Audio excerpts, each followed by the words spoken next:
အာ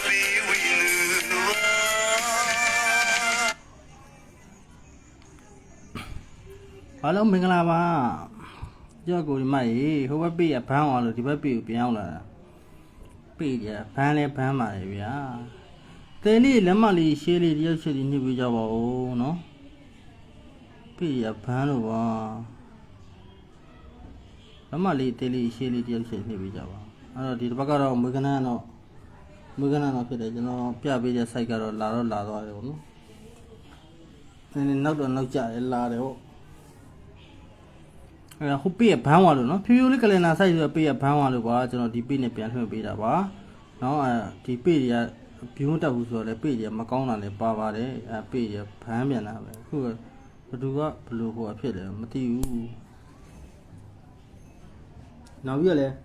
ကလင်နာကြီးပြပြီးအကြာကြီးပြနေရလဲအဲ့ဒါကြောင့်မလို့ဘန်းတာလည်းပါလက်မလေးတဲလေးသေးလေးတယောက်ချက်စီနှိပ်ပေးကြပါကျွန်တော်တို့အခု9ရက်ကနေကျွန်တော်တို့10ရက်နေ့အထိကိုမှပေါ့နော်တရားရခိုင်နှုန်း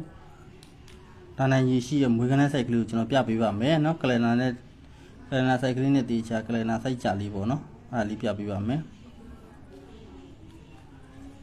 တချို့နေရာတွေ line မကောင်းတာလည်းဖြစ်ကောင်းလည်းဖြစ်နိုင်တယ်ပေါ့နော် line တွေကတိတ်ကောင်းတော့မဟုတ်ဘူးအဲ့လိုဖြစ်line တွေကတိတ်မကောင်းတာလည်းပါတယ်ပေါ့နော်လက်မလေးသေးလေးရှေးလေးတယောက်ချက်စီနှိပ်ပေးကြပါနော်ဘယ်လိုတွေရှိကြလဲရှယ်လို့ရတယ်ဆိုလို့ရှိရင်တူတီနဲ့ဆိုင်တဲ့ခရုတွေရှယ်ပေးကြပါဦး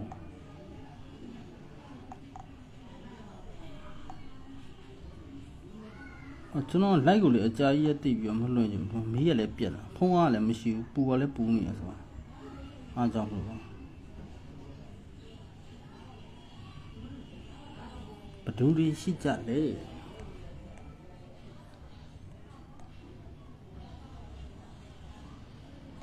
ရှယ်လို့ရကိုမှရှိရှယ်ပေးကြပါမင်္ဂလာပါညီဟုတ်ကဲ့ပါမင်္ဂလာပါကိုကြီးနော်မင်္ဂလာပါကျွန်တော်ရှင်းလာမယ်ပွဲအတွက်ကိုကျွန်တော်မွေးကနန်းကောင်းကောင်းလေးရှာပေးထားတယ်ဗျာနော်မွေးကနန်းကောင်းကောင်းလေးရှာပေးထားတယ်ကလင်နာ site ကလေးနဲ့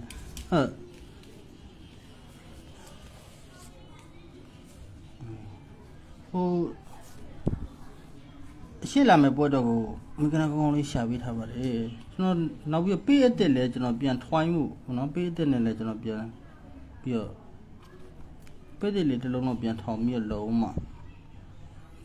တိုင်းကမကောင်းတာရှယ်လို့ရရင်ရှယ်ပြီနော်ကျွန်တော်တိတ်ပြီးတော့အကြာကြီးမဆောင်းတော့ဘူးတည်းတိတ်ပြီးတော့ဟိုဖြစ်တော့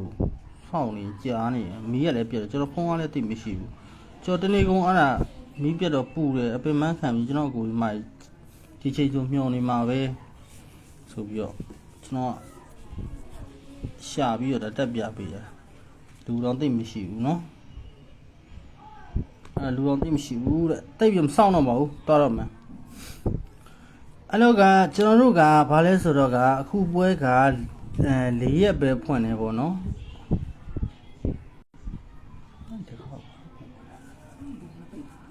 ဟို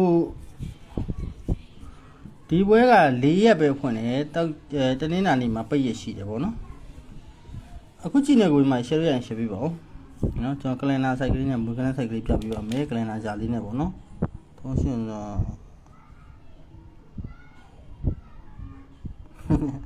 ဟုတ်တယ်ကျွန်တော်ကဟိုနောက်ကြမှာလာလို့စိတ်ပူနေကျွန်တော်ကိုဒီမှာ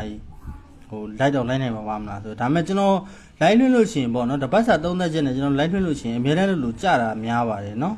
အဲ့တော့အခုကြည့်နေတဲ့ကိုဒီမှာအတီးပဲနော်ကျွန်တော်ဟိုးအရင်ဟိုကြံခဲ့တဲ့ဟို3-4နှစ်လောက်တည်းကကျွန်တော်လိုက်ဆက်လွှင့်နေတပတ်စာလိုက်လွှင့်လို့ရှိရင်အနေဆုံး10ဘက်လွှင့်လို့ရှိရင်9ဘက်လောက်မှန်တယ်ဗျာတစ်ဘက်လောက်ပဲလွှဲရမယ်ကျွန်တော်လိုက်လွှင့်လို့ရှိရင်တပတ်စာလွှဲလိုက်လွှင့်နိုင်အများတန်းလို့မှန်ပါတယ်ကဲအဲ့တော့အဲ့ဒါတွေကိုတာထားကျွန်တော်သွားကြမှာဟုတ်လားကျွန်တော်သွားကြမှာဆိုဖုန်းကလည်းတိတ်မရှိဘူးဗျကျွန်တော်ကိုကျွန်တော်တကယ်ကျွန်တော်တောက်ကြနေညတိုင်းပုံမှန်လိုက်လွှင့်နေကြဆိုတော့ကျွန်တော်ညီကိုမောင်နှမတွေအကုန်လုံးကမျောနေကြမှာဆိုတော့ကျွန်တော်အတင်းဟိုဒါတကယ်တော့ပြရရင်ကြည့်ရတာလွယ်တာရှားတာကြတော့ဟိုမလွယ်ဘူးပေါ့နော်ကျွန်တော်4နာရီခွဲခဏန်းထွက်ပြီးတည်းနဲ့ရှာတာအခုချိန်ကြီးပေါ့နော်မီးရလည်းပြတ်တော့အရန်ပူတာ ဖုံးဝိုင်းလည်းမရှိဘူးမီးရပြက်နေကဲအဲ့ဒါတာထားပါကျွန်တော်တွားကြမယ်အဲ့ကြီးကြီးလေးပြပြတတမြင်ရတာတော့မသိဘူးအဲ့ကျွန်တော်တို့ကအခုပွဲပေါ့နော်ကျွန်တော်ကတပတ်စာလေးကိုဒါသုံးသက်တာပါအခုပွဲမှာကကျွန်တော်တို့ကတပတ်အတွင်းကိုမှပါဝါတစ်ချိန်နက်ခတ်တစ်ချိန်ကြပေးရမယ်82ဆိုတဲ့ပါဝါရဲ့နော်82ဆိုတဲ့ပါဝါရဲ့ကျွန်တော်တို့80ဆိုတဲ့နက်ခတ်ကဲတပတ်အတွင်းမှာပါဝါနက်ခတ်ကြတယ်အဲ့တော့ဟုတ်ပြီပါဝါတစ်ချိန်နက်ခတ်တစ်ချိန်ကြခဏပြန်တဲ့တစ်ချိန်ကြပေးရမှာဆိုကျွန်တော်302ကို302ဆိုပြီးကြတယ်တပတ်အတွင်းမှာပါဝါတစ်ချိန်ကြတယ်နက်ခတ်တစ်ချိန်ကြတယ်ခဏပြန်တစ်ချိန်ကြတယ်အဲ့လိုကြပြီးရတယ်ကျွန်တော်တို့ကနောက်တစ်ပွဲမှာနောက်ပတ်ကြလို့ရှိရင်ကျွန်တော်ဗာလဲရှေ့လာမယ့်ပွဲမှာက1649အပူးပါပြီးခွေတစ်ချိန်နာပေးရမယ်တဲ့ဆိုတော့ကျွန်တော်9ဘူးဆိုပြီးတော့လာတယ်နော်အပတ်တိုင်းမျိုးနေရရုံပါတယ်ဟုတ်ကဲ့ပါနော်အဲ့တော့ကကျွန်တော်ဒီဘက်ကိုထပ်ကြည့်မယ်ဒီဘက်ကိုထပ်ကြည့်မယ်ဆိုတော့ကျွန်တော်ကတပတ်အတွင်းမှာပါဝါနက်ခတ်ကြပေးရမယ်ဆိုတော့94ဆိုတဲ့ပါဝါရဲ့18ဆိုတဲ့နက်ခတ်ကဟုတ်ပြီတပတ်အတွင်းမှာပါဝါရဲ့နက်ခတ်ကကြတယ်ခဏမ်းမြန်လေးတစ်ချိန်ကြပေးရမယ်ဆိုတော့ကျွန်တော်80နဲ့မှာ1ကို18ဆိုပြီးတော့ခဏမ်းမြန်တစ်ချိန်ကြတယ်အဲ့တော့ကျွန်တော်တပတ်အတွင်းမှာပါဝါနက်ခတ်ကြတယ်ခဏမ်းမြန်တစ်ချိန်ကြတယ်အဲ့လိုကြပြီးရင်နောက်ဝဲမှာကျွန်တော်တို့က1649အပူးပါအခွေတီးတဲ့အပူးပါအပါပေါ့နော်အခွေတီးတစ်ချိန်လာပေးရမယ်ဆိုတော့ကျွန်တော်တို့60နဲ့မှာ9ဆိုပြီးတော့လာတယ်နော်အဲ့တော့ဒီဘက်ကိုထပ်ကြည့်မယ်ဘက်ကိုထပ်ကြည့်မယ်ဆိုတော့ဒီဘက်တွင်းမှာတဲ့ဒီဘက်တွင်းမှာကျွန်တော်တို့ကပါဝါနက်ခတ်ကြပေးရမယ်တဲ့305ဆိုတဲ့ပါဝါရဲ့300ခွန်ဆိုတဲ့နက်ခတ်ဟုတ်ပြီဒီဘက်တွင်းမှာပါဝါနက်ခတ်ကြခဏပြန်လဲတစ်ချိန်ကြပေးရမယ်ဆိုတော့ကျွန်တော်81ကို1ခွန်ဆိုပြီးတော့ကြတယ်ဒီဘက်တွင်းမှာပါဝါတစ်ချိန်ကြတယ်နက်ခတ်တစ်ချိန်ကြတယ်ခဏပြန်တစ်ချိန်ကြတယ်အဲ့လိုကြပေးရတဲ့ကကျွန်တော်တို့ကနောက်ပွဲမှာ1649အခွေတီးတဲ့တစ်ချိန်လာပေးရမယ်ဆိုတော့ကျွန်တော်1414ဆိုပြီးတော့လာပေးတယ်အဲ့တော့ကျွန်တော်ဒီဘက်ကိုထပ်ကြည့်ကြမယ်ဒီဘက်ထပ်ကြည့်ကြမယ်ကျွန်တော်မြန်လေးပဲပြလိုက်မှာတော့အရန်ပူနေပြီဒီမှာမီးရပြတ်တော့အဲကျွန်တော်တို့တပတ်အတွင်းမှာကကျွန်တော်တို့ပါဝါနက်ခတ်တစ်ချိန်လာပေးရမယ်တဲ့ sorry ဒီမှာပါဝါမှားချက်ထားလို့ဒီမှာကျွန်တော်တို့ပါဝါ82ဆိုတဲ့ပါဝါရဲ့ကျွန်တော်တို့80ဆိုတဲ့ကျွန်တော်နက်ခတ်ကဲเนาะဟုတ်ပြီပါဝါနက်ခတ်တစ်ချိန်ပါဝါတစ်ချိန်နက်ခတ်တစ်ချိန်လာတယ်အဲခဏန်းပြန်လေးတစ်ချိန်ကြပေးရမယ်ဆိုတော့301ကို301ဆိုပြီးတော့ခဏန်းပြန်လေးတစ်ချိန်ကြတယ်နော်ခဏပြန်လက်တစ်ချိန်ကြတယ်အဲ့တော့တပတ်တွင်းမှာပါဝါနက်ခတ်လာတဲ့ခဏပြန်တစ်ချိန်ကြတယ်အဲ့လိုကြပြီးရတယ်1649အခွေတီ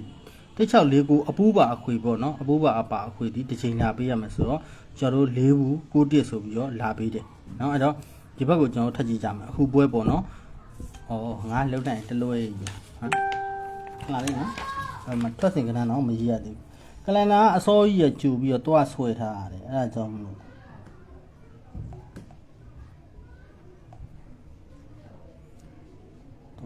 ့တော့ထွက်စင်ခဏအခုမှရှိတယ်အဲ့တော့ကျွန်တော်တို့ကအခုဝဲမှာလည်းတူတူပဲဟုတ်လားတပတ်အတွင်းမှာကျွန်တော်တို့ပါဝါတစ်ချိန်နက်ခတ်တစ်ချိန်လာပေးရမယ်ဆိုတော့က38ဆိုတဲ့ပါဝါရဲ့80 300ခွန်ဆိုတဲ့နက်ခတ်ကဟုတ်ပြီပါဝါတစ်ချိန်နက်ခတ်တစ်ချိန်လာပြီခဏမ်းပြန်လဲတစ်ချိန်လာပေးရမယ်ဆိုတော့28ကိုကျွန်တော်28ဆိုပြီးတော့ပြန်ကြတယ်အဲ့တော့ကျွန်တော်ပါဝါတစ်ချိန်လာပြီနက်ခတ်တစ်ချိန်လာပြီခဏမ်းပြန်တစ်ချိန်လာပြီဒါဆိုလို့ရှိရင်ကျွန်တော်တို့ရှေ့လာမယ့်ပွဲမှာရှေ့ပင်နေရအတိုင်းလိုပဲကျွန်တော်1649အပူးပါအခွေတီတစ်ချိန်လာဖို့ရှိတယ်ပေါ့နော်အဲ့တော့ဒါကတစ်ဆိုင်ပေါ့နော်ကျွန်တော်တစ်ဆိုင်ပြပေးအောင်မနော်ကျွန်တော်ကဟိုတူညီတာလေးတွေရှာပြီးတော့ပြပေးတာပါကျွန်တော်အခုဒီမှာလိုက်ကစားသည်ဖြစ်သည်မကစားသည်ဖြစ်သည်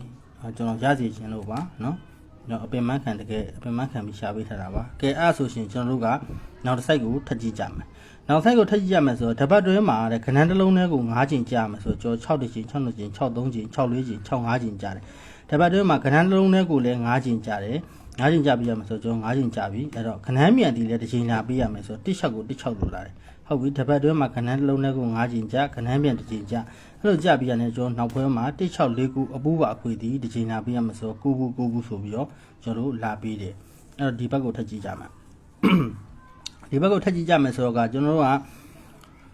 တပတ်တွင်းမှာခဏန်းတစ်လုံးထဲကို9ချိန်ကြာမယ်ဆိုတော့ကျွန်တော်အယောင်လေးချဲပေးထားတယ်နော်ခွန်တစ်လုံးထဲကိုကျွန်တော်တို့9ချိန်ကြာတယ်အဲ့တော့ခွန်တစ်လုံးထဲကို9ချိန်ကြာတယ်ခဏန်းမြန်တီလည်းတစ်ချိန်ကြာပေးရမယ်ဆိုတော့90ကို90ဆိုပြီးတော့လာတယ်အဲ့လိုလာပြီးရတယ်ကျွန်တော်နောက်ပွဲမှာ1649အခွေတီတစ်ချိန်လာပေးရမယ်ဆိုတော့60နဲ့မှ4ဆိုပြီးတော့တစ်ချိန်လာတယ်ဒါဆိုရင်ကျွန်တော်ကဒီဘက်ကိုထပ်ကြည့်ကြမယ်ဒီဘက်ကိုထပ်ကြည့်ကြမယ်ဆိုတော့ကကျွန်တော်တို့တပတ်တွင်းမှာခဏန်းတစ်လုံးထဲကို9ချိန်ကြာပေးရမယ်ဆိုတော့ကျွန်တော်တို့ခဏလုံးနဲ့ကို9ချိန်ကြာပေးရမယ်ဆိုတော့ကျွန်တော်4ချိန်4နှစ်ချိန်4 3ချိန်4ချိန်5ချိန်ပေါ့နော်4လုံးနဲ့ကိုကျွန်တော်9ချိန်ကြာတယ်ခဏမြန်ဒီလည်းတစ်ချိန်ကြာပေးရမယ်ဆိုတော့1 4ကို4 1လို့ကြာတယ် အဲ့လိုကြပြီးရင်ကျွန်တော်နောက်ပွဲမှာ1649အခွေတီတစ်ချိန်လာပေးရမယ်ဆိုတော့ကျွန်တော်တို့က40နဲ့မှ6ဆိုပြီးတော့တစ်ချိန်လာတယ်ဒါဆိုလို့ရှိရင်ကျွန်တော်တို့အခုပွဲပေါ့နော်အခုပွဲဒီလဲကျွန်တော်တို့ခဏတစ်လုံးနဲ့ကို9ချိန်ကြပေးရမယ်ဆိုတော့8တစ်ချိန်8နှစ်ချိန်8 3ချိန်8 4ချိန်8 5ချိန်ပေါ့နော်ခဏတစ်လုံးနဲ့ကိုလည်းကျွန်တော်တို့9ချိန်ကြခဲ့ပြီအဲ့တော့ခဏမြက်ဒီလဲတစ်ချိန်ကြပေးရမယ်ဆိုတော့2 8ကိုကျွန်တော်2 8လို့ကြပြီဒါဆိုရှင်ကျွန်တော်အရှိမကြည့်ခဲ့တဲ့အတိုင်းပဲရှေ့ပင်နေရာအတိုင်းလိုပဲကျွန်တော်ခဏလုံးနဲ့ကို9ချိန်ကြာခဏပြန်တစ်ချိန်ကြာနဲ့1649အခွေတီတစ်ချိန်လာဖို့ရှိပါတယ်เนาะ1649အခွေကိုကျွန်တော်တို့ကအပူလေးပါထက်ခွေစီခြင်းပါတယ်เนาะအဲ့တော့ဘာဖြစ်လို့လဲဆိုတော့ကျွန်တော်စာစုလေးတောင်ရှိရဖောင်းဝတ်တည်းအပူထွက်တယ်ဟာအရှိပင်နေမှာလဲကျွန်တော်တို့ကအပူတွေနဲ့လာပေးထားတာရှိတယ်เนาะအဲ့ဒါကြောင့်မလို့အပူပါထည့်ပြီးတော့ခွေပါအပူပါထည့်ခွေကစားပါအဲ့တော့ကျွန်တော်ခုနကပြခဲ့တာတစ်ဆိုင်ဒီကျွန်တော်တို့တပတ်တွင်းမှာပါဝါရဲ့နက်ခတ်ကဲခဏန်းပြန်ရဲ့တစ်ချိန်ကြခဲ့တာ ਨੇ ကျွန်တော်တို့က1649အခွေတစ်ချိန်အပူပါပေါ့နော်1649အခွေအပူပါအပါတစ်ချိန်လာဖို့ရှိတယ်เนาะအဲ့တော့အခုနောက်တစ်ဆိုင်ကကျွန်တော်တို့တပတ်တွင်းမှာခဏန်းလုံးနဲ့ကို9ကကြာခဏန်းပြန်တစ်ချိန်ကြတာ ਨੇ ကျွန်တော်နောက်ပွဲမှာ1649အပူပါအပီးပေါ့နော်အခွေလာဖို့ရှိတယ်အဲ့တော့ကျွန်တော်ကိုဒီမှာရတက်နေတဲ့ဆိုလိုက်ကစားလို့ရပါတယ်လူကတော့ကျွန်တော်တို့ကအမြဲတမ်းလည်းမမှန်ပါဘူးအမြဲတမ်းလည်းမမှားပါဘူးအဲ့တော့ကြားရတာလေးကိုကျွန်တော်တက်ဆွမ်းတဲ့လောက်ကလေးနဲ့ကြောအခုဒီမှာပေါက်စီရှင်တော့တက်ရှာပေးတာပါเนาะအဲ့တော့ကျွန်တော် like ကိုမြန်မြန်လေးပဲတင်းနေမှာကျွန်တော်အရန်ပူနေနှစ်ဖူးကချွေချီမှကြာအဲ့တော့ကျွန်တော်တို့က9ရက်နေ့ကနေကျွန်တော်တို့10ရက်နေ့အထိကိုတပတ်စာခံမှန်းချက်ဒီ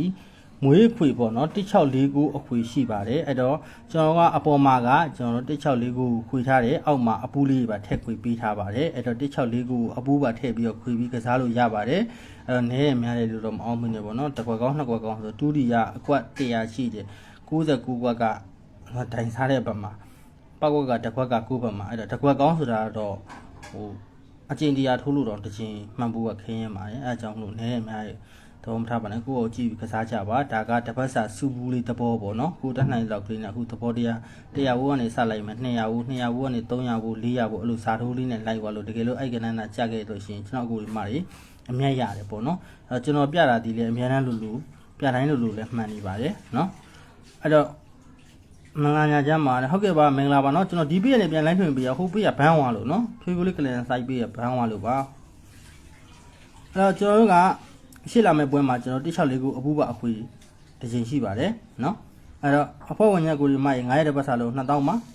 เนาะကျွန်တော်အားပေးတယ်တကယ်